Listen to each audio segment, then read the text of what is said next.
Je vous invite à prendre vos Bibles dans 2 Timothée.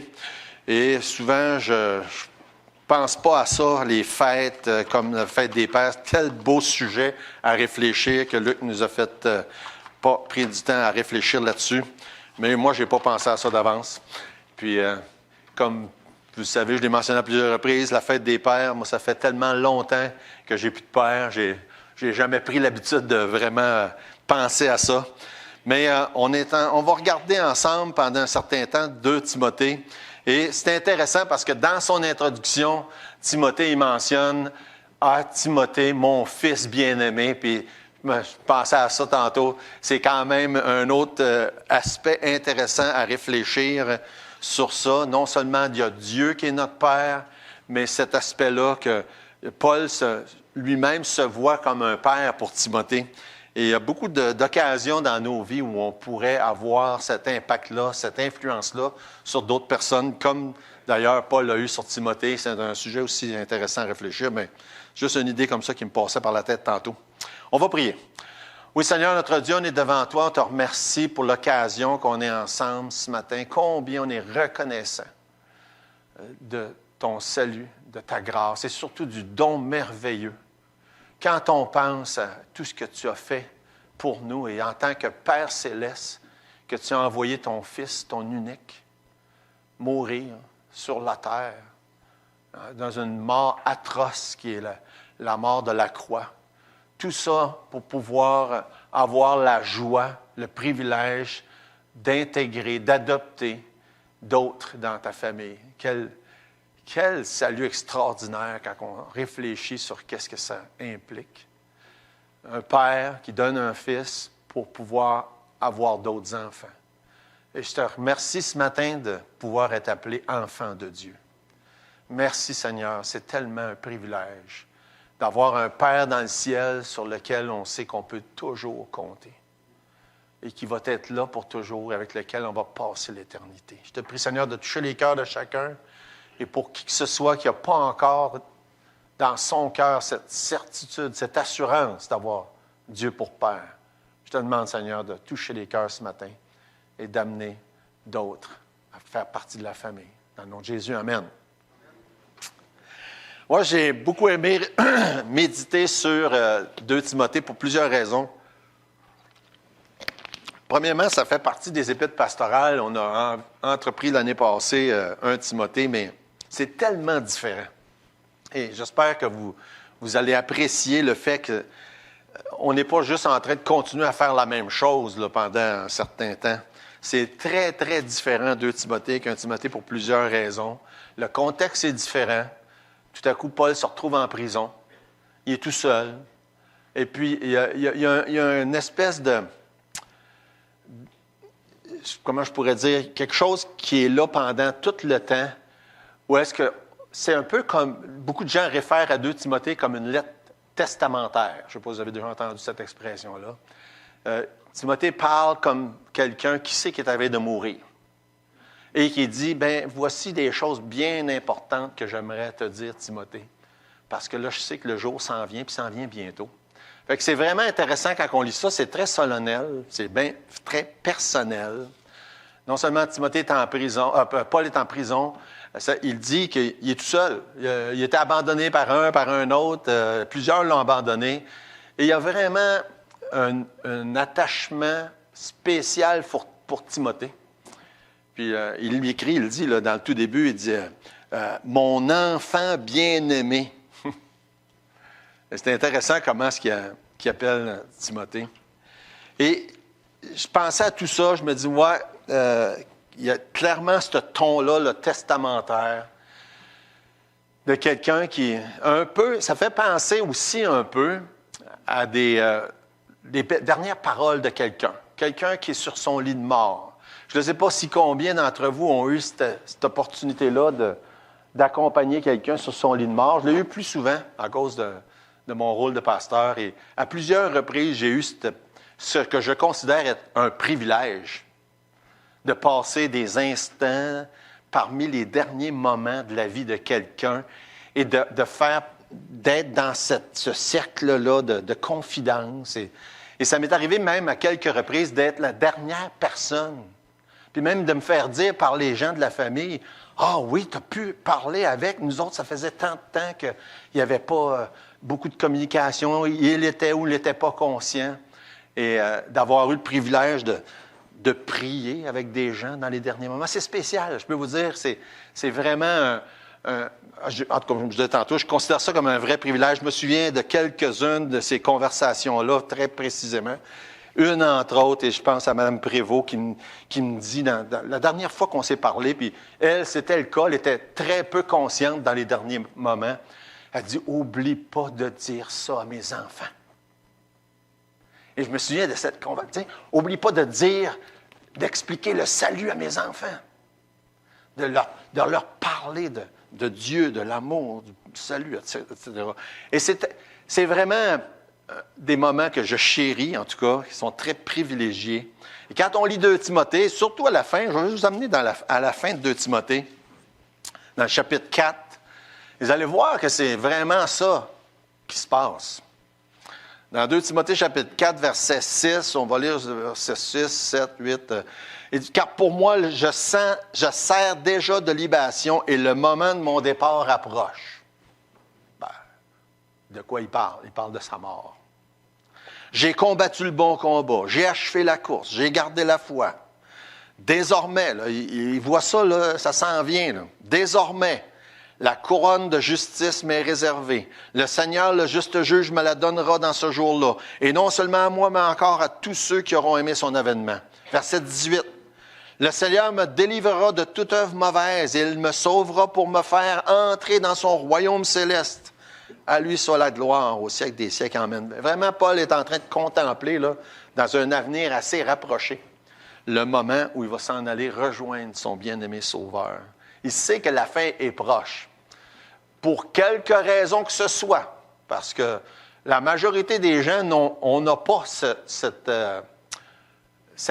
information-là d'avance. Hein? Il y a très peu de gens qui savent, ben moi, dans tant de temps, ça va être le temps. Il semble que Paul a eu une révélation particulière, que c'était très, très proche, le jour où il allait quitter ce monde ici. Et une note importante, très importante d'ailleurs, qui est là pendant tout le reste de l'Épître et ailleurs dans d'autres passages, ça y fait pas peur. Ça y fait pas peur. Et ça aussi, c'est important de le mentionner. Il n'a pas peur de ce jour-là. D'ailleurs, il est plus préoccupé par l'ensemble de l'œuvre du Seigneur et par Timothée lui-même, de ce qui va se passer après, que par lui, qu'est-ce qui va se passer dans sa vie. Et c'est important de réfléchir là-dessus. Je pense qu'il n'y a pas personne, et des fois je pense à ça, je dis, qu'est-ce que ça va être, là, si jamais je suis conscient dans les derniers moments, puis comment je vais me ressentir, hein? Qu'est-ce que je vais expérimenter, moi? Je vais-tu avoir peur? Hein? Et encore une fois, comme je l'ai mentionné, pour avoir eu cette opportunité-là d'accompagner des gens, c'est tellement beau de voir cette paix-là, cette sérénité-là, cette quiétude-là. Je l'ai vu dans les yeux de plusieurs personnes. Qu'est-ce que, par exemple, David nous raconte dans le psaume 23, hein, vous connaissez ça, dans le verset 4, qui dit « Quand je marche dans la vallée de l'ombre de la mort, je ne crains aucun mal, car tu es avec moi, ta houlette et ton bâton me rassurent. » Et ça fait partie des passages que j'ai eu l'occasion de lire à plusieurs reprises d'ailleurs, et c'est de voir ça s'apparaît dans les visages souvent. Je n'ai pas peur. Je le sais où est-ce que je m'en vais. Je le sais qu'il y a quelqu'un qui m'attend en plus. Et je me dis, j'ai hâte de voir comment je vais vivre ça, moi, un jour. Et j'espère et je crois que ça va être comme ça. Pas d'inquiétude. Et j'en profite pour vous demander, tandis qu'on est là, avez-vous peur? Hein? Et quand je dis ça, je veux dire, avez-vous cette tranquillité, cette certitude, cette assurance-là que vous n'avez pas à avoir peur? Hein? Parce que si vous avez peur, c'est peut-être pour une bonne raison. si vous connaissez la grâce de Dieu, le pardon de vos péchés, basé sur le sacrifice que Jésus a accompli à la croix une fois pour toutes, bien, vous n'avez pas à avoir peur. Et si ce matin, il y a quelqu'un qui dit, « Bien, moi, là, je ne sais pas, là. Je ne sais pas qu'est-ce qui va se passer. Puis oui, ça m'inquiète. J'aimerais bien ça, avoir cette tranquillité-là d'esprit. » Mais sachez une chose, vous pouvez l'avoir. Il y a juste une manière de l'avoir. Oh, vous avez sûrement entendu plein de choses fausses à ce sujet-là, comme faire une bonne vie, faire des bonnes œuvres, pratiquer une religion, etc., qui sont complètement faux. Il n'y a rien dans ça d'utile pour avoir cette tranquillité-là puis cette paix-là. Ou peut-être, comme beaucoup de gens, vous dites, bah, ben là, écoute, ben, après ça, c'est fini, il n'y a pas rien, c'est fini, il n'y a plus rien. Puis, tout ça aussi, c'est des mensonges. Il y a juste une manière de savoir puis d'avoir la paix, la tranquillité d'esprit, qu'on s'en va dans un monde meilleur, c'est de placer sa foi en Jésus. Et j'espère, ce matin, que qui que ce soit qui est ici, ou qui que ce soit qui va écouter ça en ligne, dit, écoute, moi, soit j'ai peur ou je ne le sais pas, je voudrais avoir cette paix-là. Mais vous pouvez l'avoir. C'est faisable, c'est possible. Et chaque personne peut, comme Paul, parler du jour où il va partir en disant, « Ah, je m'en vais, mais je le sais où est-ce que je m'en vais. » Comme qui dit, « Je sais en qui j'ai cru. » Ah, j'aime ça, cette parole-là. Je le sais en qui j'ai cru. Puis j'ai la certitude, l'assurance que qu'est-ce qu'il dit qu'il va faire, il va le faire. En tout cas, on va regarder un peu plus à ça tout à l'heure. Fait que c'est important de considérer ça. Quand Jésus parle à ses disciples la dernière soirée qu'il est avec eux, on connaît ça, la Sainte Seine, quand il passe du temps avec eux dans la chambre haute, puis qu'il leur parle, puis il dit, « Croyez en Dieu, croyez en moi, il y a plusieurs demeures dans la maison de mon Père. Si cela n'était pas, je vous l'aurais dit. Je vais vous préparer une place. Puis quand je m'en serai allé, je vais revenir, je vous prendrai avec moi. » Je ne vais pas citer mot pour mot, là, mais ça, c'est dans Jean, chapitre 14, les premiers versets. Et il rassure ses disciples en disant, « Écoutez, oui, je m'en vais, mais je vais revenir, puis je vais revenir vous chercher. » Dans certains cas, il vient chercher un individu, puis un autre, selon le cas, quand quelqu'un meurt, puis un jour, il va venir chercher tout le reste ensemble, lors de l'enlèvement. Mais la seule chose que Jésus leur dit, de conditionnel à ça, c'est « Croyez en Dieu, croyez en moi ». C'est la seule manière, c'est de mettre sa foi en Jésus. Jésus dit ça pour les rassurer, tout comme Paul nous le redit dans d'autres mots dans 1 Thessaloniciens chapitre 4, quand il parle de l'enlèvement, puis qu'il dit, regardez, inquiétez-vous pas pour ceux qui sont décédés. Pas besoin de vous inquiéter pour eux. S'il y avait la foi, bien, ils sont avec le Seigneur, puis un jour, le Seigneur va venir vous chercher, vous aussi, pour vous amener avec eux dans sa présence. Puis à la toute fin du chapitre 4, il dit, bien, consolez-vous donc les uns les autres par ces paroles. Fait qu'à chaque fois, c'est un sujet de consolation, d'assurance, de quiétude, de paix. De dire, hey, je m'en vais, mais je sais où je m'en vais. Puis je ne suis pas inquiète pour la place où je m'en vais. Ça a passé proche, il était le bouchon de dessus. On n'a pas à s'inquiéter si on a la foi dans ce que Jésus a fait. Point à la ligne. On n'a pas à avoir peur de mourir si on a la foi en Jésus. Fait qu'on est dans 2 Timothée, et ça, c'est juste la mise en scène pour le début, chapitre 1. Paul, il sait que son temps va venir bientôt, puis il n'y a aucune crainte. Et qu'est-ce qui est... L'idée, c'est que Timothée est encore à Éphèse, et Paul, sachant que son heure approche, il aurait bien aimé communiquer avec Timothée en personne, en présentiel, pour employer une expression moderne. Mais en attendant, il lui écrit une lettre, parce qu'évidemment, il n'y avait pas de texto puis tout le reste qu'on a aujourd'hui. Fait qu'il envoie une lettre. Puis il dit des choses comme, par exemple, au verset 9 du chapitre 4, « Viens au plus tôt vers moi. » Il a hâte de passer ce temps-là avec lui. « Viens au plus tôt vers moi avant l'hiver. » Puis au verset 21, toujours dans le chapitre 4, il dit, « Tâche de venir avant l'hiver, Eubulus, Pudence, Linus, Claudia, tous te saluent. » Je voudrais te voir, Timothée. Il aimerait ça avoir ce temps-là avec lui. Puis il dit ailleurs, il mentionne les noms de tous ceux qui l'ont abandonné ou de ceux qui ont abandonné, tout simplement. Chapitre 1, et tu sais pour que tous ceux qui sont en Asie m'ont abandonné, verset 15. Entre autres, Phygel puis Hermogène. Chapitre 4, Démas m'a abandonné par amour pour le siècle présent, verset 10. Chapitre 4, toujours verset 14. Alexandre le forgeron m'a fait beaucoup de mal. Verset 15. Garde-toi aussi de lui, car il s'est fortement opposé à nos paroles. Verset 16. Dans ma première défense, personne ne m'a assisté, mais tous m'ont abandonné. Que cela ne leur soit point imputé. C'est intéressant, il n'y a pas d'esprit de vengeance. Il fait juste mentionner ça à Timothée. Il dit, j'aimerais tellement ça de voir. Les autres m'ont tous abandonné. Fait que dans le début de cette lettre-là, il partage avec Timothée, j'aimerais ça te voir, je m'ennuie de toi, mais je suis tellement content de ce que tu fais, puis je voudrais t'encourager à continuer à le faire. Il lui parle de son salut, de son engagement, l'exhorte à rester fidèle. Il martèle le même message qu'on retrouve dans la première épître, la fidélité à la parole de Dieu, prendre une position contre tous les faux enseignements, etc. Puis, évidemment, au chapitre 4 surtout, il parle du fait qu'il s'en va vers la fin. Là. La fin est proche. Fait que c'est un contexte spécial quand on pense à ça. Et on n'a pas nécessairement beaucoup de comparaisons dans nos vies, mais il reste que... Il y a des gens qui passent à ces moments-là tout seuls. On en a entendu parler avec la pandémie, des gens qui sont morts tout seuls, chacun dans leur...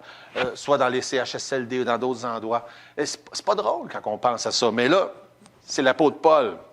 Et qu'est-ce qu'il nous dit quand on l'a lu tantôt dans le chapitre 4, il souffrait déjà, il y avait déjà des souffrances physiques. Et il savait à cause de ça, que la fin était pour arriver très bientôt. Mais au lieu de s'apitoyer sur son propre sort, il pense à qu'est-ce qui va se passer après. Comment Dieu va pouvoir... Qu'est-ce qui va se passer dans la suite des choses? Qu'est-ce qui va se passer avec Timothée et puis les autres? Et il y a deux pensées en tête, l'avancement de l'Évangile puis le bien-être de son bien-aimé fils dans la foi et successeur Timothée. Je ne sais pas combien ont déjà assisté en famille, par exemple, lorsque quelqu'un, je sais que moi, je suis arrivé avec mon beau-frère et une couple d'autres, le mari et ma mère, ils nous disent, il reste quelques heures à vivre, puis on est là ensemble. Puis c'est tellement touchant, ces moments-là. Et qu'est-ce qui m'a souvent touché le plus, quand c'est des frères dans la foi, c'est de voir leur assurance de parler aux autres. De vouloir, « Hey, il faut que tu saches ci, puis il faut que tu saches ça. » Et je me souviens de monsieur Veilleux à Saint-Jean qui il avait à peine la capacité de parler. Puis l'infirmière se penchait sur lui. Toute la famille était là, j'étais avec eux. Puis l'infirmière se penchait sur lui pour lui donner des soins. Puis il la faisait descendre plus bas pour y parler. Puis là, il parlait dans son oreille. Puis on l'entendait, nous autres, quand même. Là, il faut que tu mettes ta foi dans le Seigneur Jésus, là. Imaginez-vous, là, il est mourant sur son lit. Il reste quelques heures à vivre. Il faut que tu mettes ta foi dans le Seigneur Jésus. Je ne sais pas ce qui est arrivé avec cette infirmière-là, mais je peux juste m'imaginer que ça a dû la toucher, hein? D'entendre quelqu'un lui parler de cette manière-là. Et Paul, un peu, imaginez-vous, là, être dans la salle, Paul est en train d'écrire, il ne me reste pas grand temps à vivre, voici Timothée, ce que je veux que tu saches. Puis en même temps, ce que nous autres, on devait savoir un jour plus tard. On commence avec le verset 1. « Paul, apôtre de Jésus-Christ, par la volonté de Dieu, pour annoncer la promesse de la vie qui est en Jésus-Christ. » Dans d'autres circonstances, après que quelqu'un meurt, on a un notaire, ou normalement un notaire, qui rassemble les proches, puis qui fait la lecture d'un testament. Vous avez peut-être déjà assisté à ça, je ne le sais pas. Et moi, ça ne m'est jamais arrivé encore. Quand mon père est décédé, il n'y avait pas de testament, par exemple. Mais j'ai vu ça dans des films. Hein? Puis là, des fois, avant de faire la répartition des biens, là, ben le décédé, il dit, il lui fait un petit discours. C'est quelque chose de penser à ça, hein? Le discours d'un mort après qu'il est mort, qu'on n'a pas entendu avant. Ça doit être spécial. Et ça ressemble à ça. Mais là, Timothée, je veux que tu saches ci, je veux que tu saches ça. Et Paul n'est pas encore mort quand Timothée l'est. Mais quand nous, on l'est, il l'est. Fait qu'il nous parle de sa mort. Puis il parle de sa mort après sa mort. Paul, apôtre de Jésus-Christ, par la volonté de Dieu, pour annoncer la promesse de la vie qui est en Jésus-Christ. À Timothée, mon enfant bien-aimé, que la grâce, la miséricorde, la paix te soient données de la part de Dieu le Père et de Jésus-Christ, notre Seigneur. Et les premiers versets-là sont typiques d'à peu près toutes les introductions qu'on voit. Où Paul se présente, il dit, je suis un apôtre. Un apôtre, ça veut dire un messager. Par la volonté de Dieu. Et ça aussi, ça fait penser à d'autres introductions. Dans la première lettre, au lieu de dire par la volonté de Dieu, il dit par l'ordre que j'ai reçu de Dieu. Ça veut passablement dire la même chose, mais je trouvais ça intéressant quand même. Par la volonté de Dieu. Timothée, plutôt à la fin de sa vie, il est en train de réfléchir, du gars, moi, je suis ce que je suis, j'ai fait ce que j'ai fait, parce que c'était ça la volonté de Dieu. Et c'est tout un sujet. Hein? On pourrait passer là, longtemps juste sur ce sujet-là. La volonté de Dieu. Et surtout en regard en arrière d'un mourant qui dit, moi, je suis un apôtre. Par la volonté de Dieu. J'ai été apôtre. Je suis encore apôtre. Parce que c'est ça que Dieu a voulu pour moi dans ma vie. Et je serais curieux de faire le tour aussi. Chacun, moi, je suis ci. Moi, je suis ça. Je fais ci, je fais ça. J'ai fait ça, ou bien maintenant, je fais ça. Puis je vais faire ça encore. Parce que c'est ça la volonté de Dieu pour moi. Et je me demande, combien pourront dire un peu, comme Paul le dit plus tard, j'ai combattu le bon combat, j'ai gardé la foi. Et autrement dit, on pourrait mettre entre parenthèses, j'ai juste fait la volonté de Dieu pour moi. Et est-ce que juste cette phrase-là, a une importance dans ta vie? Aujourd'hui, ou demain, ou à la fin, de pouvoir dire, moi, là, dans ma vie, il y a une chose que je peux dire. J'ai toujours voulu, j'ai toujours essayé de faire la volonté de Dieu pour moi. On n'a pas tous à être des apôtres comme Paul, mais on est tous appelés à être des messagers de Dieu quand même si le mot apôtre veut dire messager. Et tous, de notre manière, d'une manière ou d'une autre, on a une part, une responsabilité à faire partie de ceux qui vont apporter le message, mais aussi à se poser la question, c'est quoi la volonté de Dieu pour moi? Hein? Qu'est-ce que Dieu veut pour moi dans ma vie? Puis est-ce qu'un jour je pourrais dire, oui, c'est ça que j'ai fait, j'ai juste essayé de faire la volonté de Dieu, ou bien j'ai été bien distrait à droite et à gauche à faire plein d'autres choses que ça? Ah, c'est tout un sujet de réflexion. Qu'est-ce qui est la volonté de Dieu pour moi? Ah, on pourrait... Chacun, probablement, il y a autant de différences qu'il y a de personnes ici ce matin. Qu'est-ce qui est la volonté de Dieu pour moi? Et il y en a pour qui la volonté de Dieu, ça peut être d'être un messager comme Paul, soit un pasteur ou un missionnaire ou quoi que ce soit d'autre. Mais pour la majorité, ce n'est pas ça. La volonté de Dieu est de faire parfaitement et pleinement la volonté de Dieu. Ça peut vouloir dire de faire tout simplement ce que Dieu m'a confié comme travail ou comme responsabilité dans ce monde, mais que ce faisant, j'ai fait la volonté de Dieu. J'espère que ça vous interpelle quand on parle de ça. Qu'est-ce que Dieu veut pour moi? Qu'est-ce que Dieu veut pour toi? Qu'est-ce qui est la volonté de Dieu? Et qu'avec ça en tête, aujourd'hui, demain, les jours à venir, que tu peux dire, ouais, ben c'est ça que Dieu voulait que je fasse. C'est ça que je fais aujourd'hui. Puis qu'un jour, comme Paul, je l'ai fait. J'ai combattu le bon combat, j'ai gardé la foi, j'ai achevé la course, j'ai accompli la volonté de Dieu. C'est intéressant parce que dans ce premier verset-là, tout de suite après, quand il dit, bien, Paul, apôtre, selon la volonté de Dieu, pour annoncer la promesse de la vie qui est en Jésus-Christ. Et j'aime tellement cette expression-là. Luc en a parlé un petit peu tantôt en parlant de Jean 3.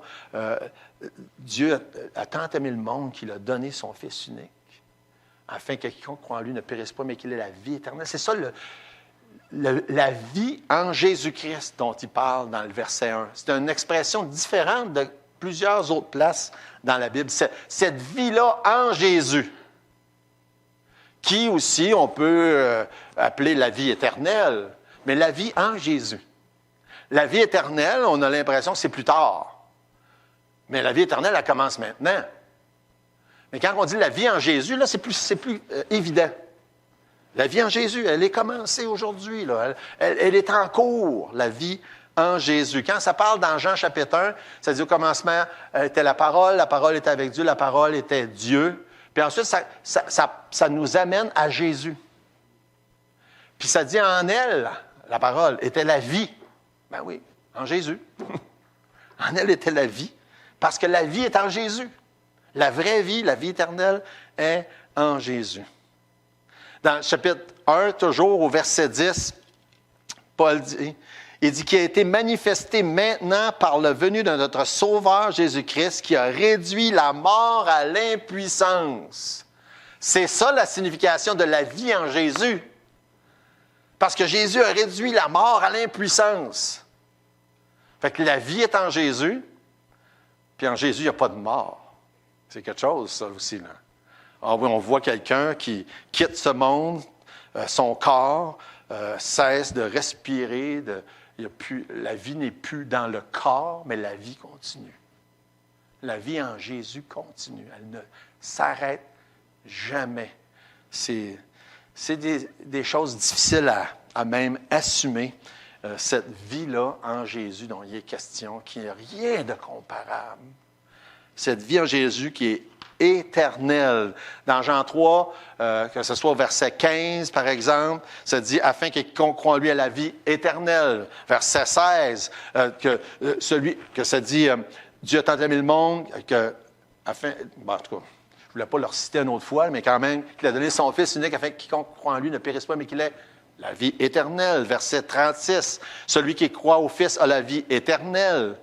Jean 5, 21, « Comme le Père ressuscite les morts et donne la vie, ainsi le Fils donne la vie à qui il veut. » La vie en Jésus, la vie éternelle.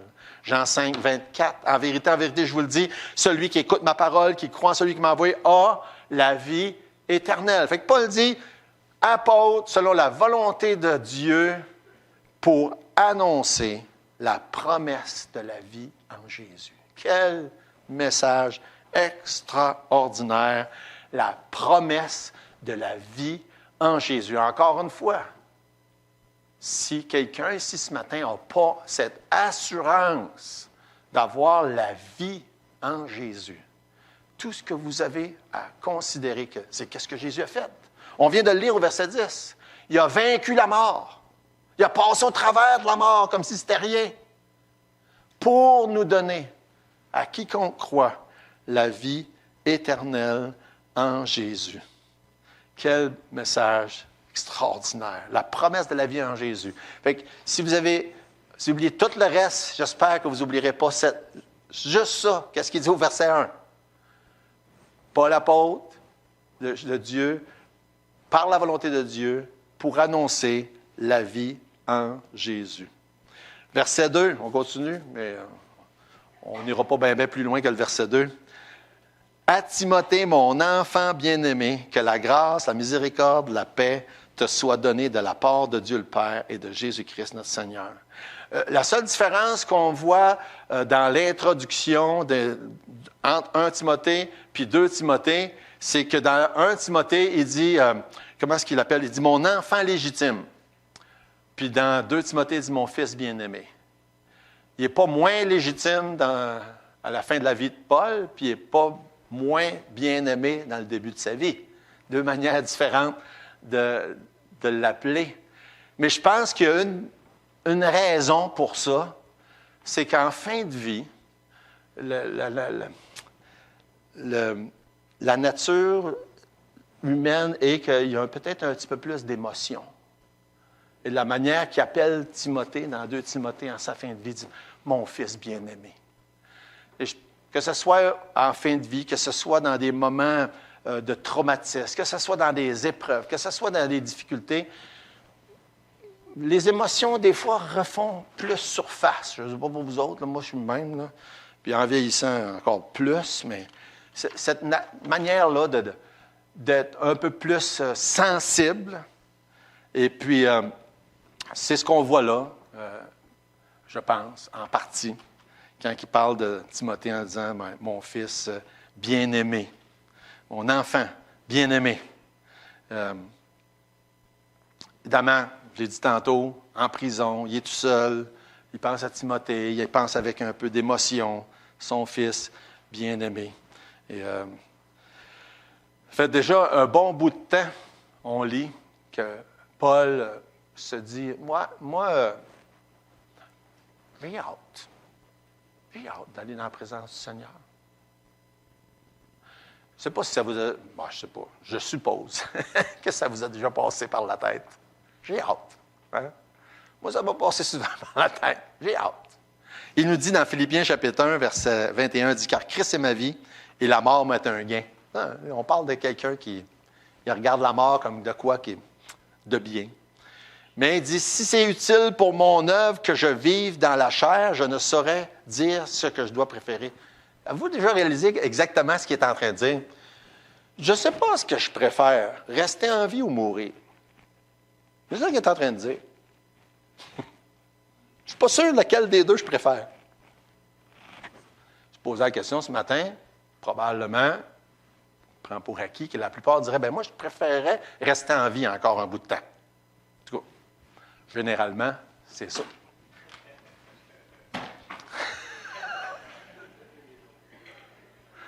Généralement, c'est ça. Hein? Paul dit, je ne sais pas ce que je préfère. J'aimerais ça partir, peut-être avec le Seigneur, mais j'aimerais ça aussi rester un bout de temps parce que je sais qu'il y a des choses que je peux faire encore. Fait que ça, ce que ça nous enseigne, c'est que Paul fait un bout de temps qu'il y pense. Et quand on lit 2 Timothée, bien là, il est rendu proche. Mais il y a une chose, par exemple.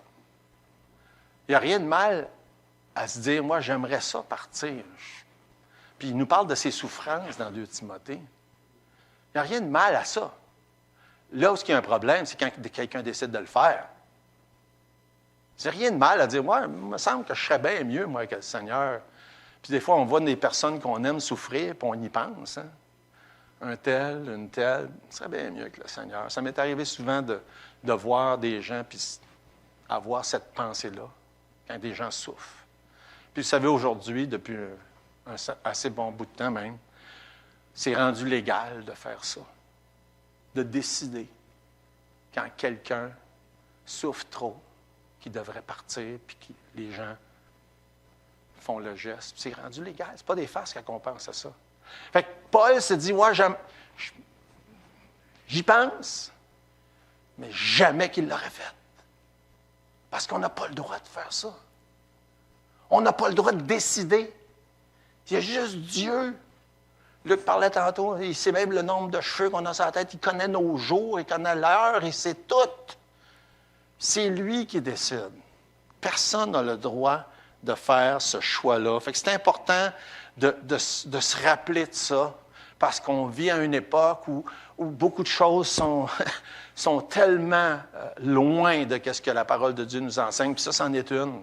Ou est-ce qu'on est rendu à l'époque où on pense que c'est correct de décider? Paul, si ça avait été correct, il l'aurait peut-être décidé, lui. Mais ça ne l'est pas correct. Personne n'a le droit de décider parce qu'il souffre ou elle souffre de mettre fin à ses jours. C'est important de se rappeler de ça. Surtout, là on prend Paul, qui est un enfant de Dieu, qui s'en va dans un monde meilleur. Et souvent, les gens qui souffrent et qui mettent un terme à leur vie le font en se disant, je vais arrêter de souffrir au moins. Malheureusement, ce n'est pas le cas. Vous le savez, la parole de Dieu nous l'enseigne. Ça ne mettra pas un terme aux souffrances. Au contraire, ça va être pire, puis pour toujours. Ça, c'est la réalité. Il ne faut pas perdre ça de vue. Des fois, on est trop influencé par l'immédiat, puis on oublie les choses les plus importantes qui vont durer pour l'éternité. Puis rappelons-nous ce que Jésus nous raconte dans Luc chapitre 16, de cette histoire-là de deux hommes après la mort qui échangent, l'homme riche puis Lazare. Puis ce que ça nous dit au sujet de celui-là qui n'est pas à la bonne place, car il souffre dans les flammes.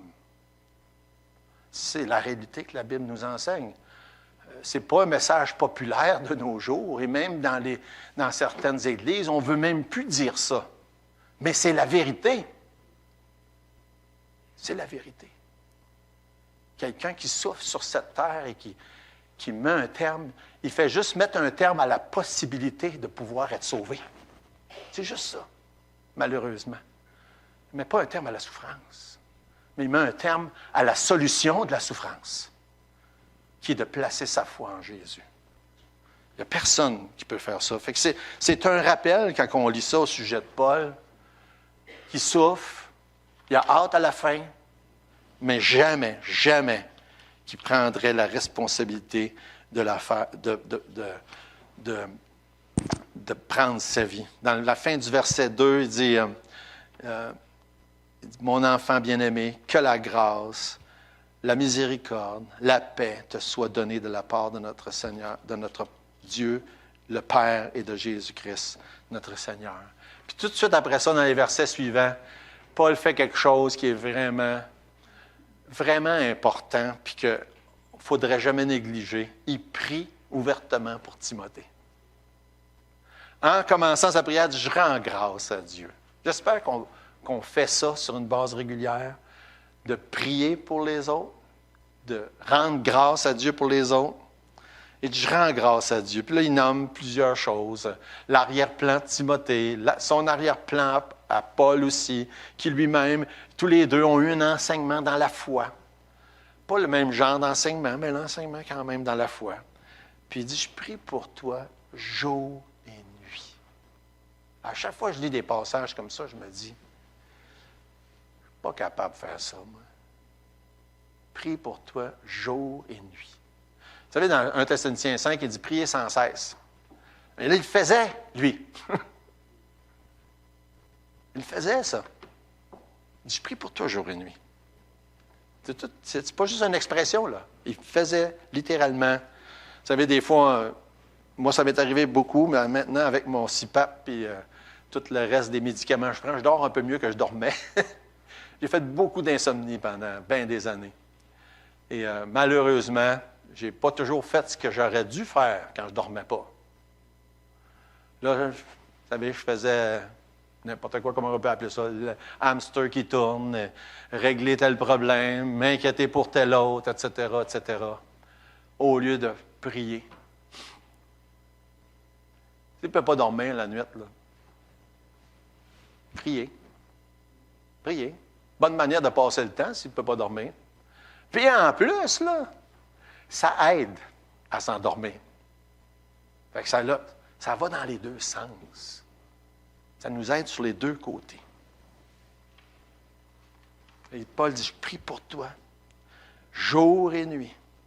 Je me souviens continuellement de toi dans mes prières. Puis là, il dit, je me rappelle de tes larmes. Puis là, je me disais, de quoi il parle? Est-ce qu'il parle des épreuves de Timothée? Peut-être.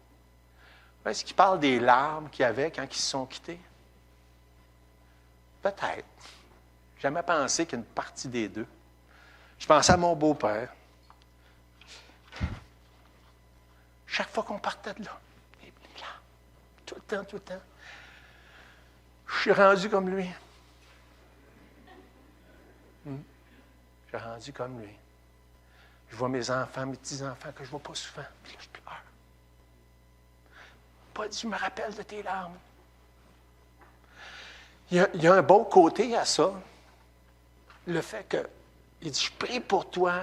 Je le sais qu'il y a des moments pas faciles, mais je sais qu'il y a des larmes, des fois, qui sont des larmes, des bonnes larmes, pour des bonnes raisons. Puis il dit ensuite,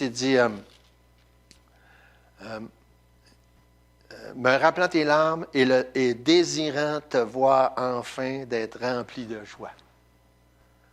Les larmes, quelqu'un qui part, puis après ça, la joie qu'on a de les revoir par la suite. Il y a beaucoup d'autres choses à considérer dans ces quelques lignes-là. Il va falloir qu'on y revienne, puis je me rends compte que le temps achève. Mais j'aimerais qu'on termine avec le verset 12, qui décrit très bien son état d'âme, le verset 12. Il dit, c'est à cause de cela que je souffre ces choses. Paul souffrait. Mais j'en ai pas honte, car je sais en qui j'ai cru, et je suis persuadé qu'il a la puissance de garder mon dépôt jusqu'à ce jour. Quelle pensée extraordinaire pour quelqu'un qui sait que la fin s'en vient. Il dit, je le sais. Oui, je sais que tu as eu des larmes, moi aussi j'ai eu des larmes, mais puis je sais que je souffre, puis je sais que ce n'est pas toujours facile, mais au-delà de tout ça, je sais en qui j'ai cru. J'ai cru en Jésus, dans son sacrifice. Puis je le sais qu'il a la puissance de prendre ce dépôt-là, le fait que j'ai mis ma foi en lui, puis de l'amener à terme. Quelle belle expression. Hein? Il a la puissance de garder mon dépôt jusqu'à ce jour-là. Il va l'amener à terme. Puis il va le faire pour tous ceux qui ont placé leur foi en Jésus. Et encore une fois, si vous n'avez pas encore mis votre foi en Jésus ce matin, je vous encourage, je vous exhorte à considérer que Jésus a tout fait ce qu'il avait à faire. Il a payé le prix. Il a versé son sang. Il est mort sur la croix, afin que quiconque croit en lui ne périsse point, n'aille pas dans un lieu de souffrance, mais qu'il ait la vie éternelle. On va prier. Notre Dieu, merci. Merci pour ta belle parole ce matin. Merci pour ton amour. Merci qu'en tant que Père, tu as fait le sacrifice ultime de ton propre Fils pour nous donner le privilège d'entrer un jour dans ta famille, pour être bientôt, on espère, dans ta présence. Bénis, Seigneur, et c'est au nom de Jésus qu'on prie. Amen.